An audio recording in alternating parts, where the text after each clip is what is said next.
మానవా నువ్వున్నక్కడ ఈ జ్ఞాపకార్థకుడిగా ఇదిగో నీకు స్వార్థ పట్టించబట్టం కోసం చిట్టి గారిని పంపించుకున్నాడండి.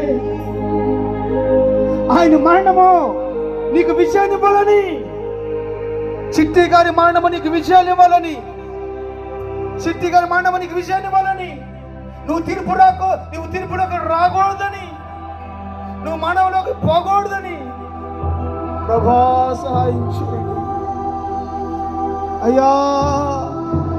ఆయన మాట విన్నవాళ్ళు ఆయన వలె మార్చబడ్డారు. ఆదాము ఆయన మాట వినడానికి ఇష్టపడలేదు, యూదాయస్కత ఆయన మాట వినడానికి ఇష్టపడలేదు, సౌలు ఆయన మాట వినడానికి ఇష్టపడలేదు. సౌలు ఆత్మహత్య చేసుకున్నాడు, యూదాయస్కత ఆత్మహత్య చేసుకున్నాడు, ఆదాము మరణాన్ని సంపాదించుకున్నాడు. ఆయన మాట విన్న వాళ్ళు భూలోకంలో బతికినట్టు లేదమ్మా. ఆయన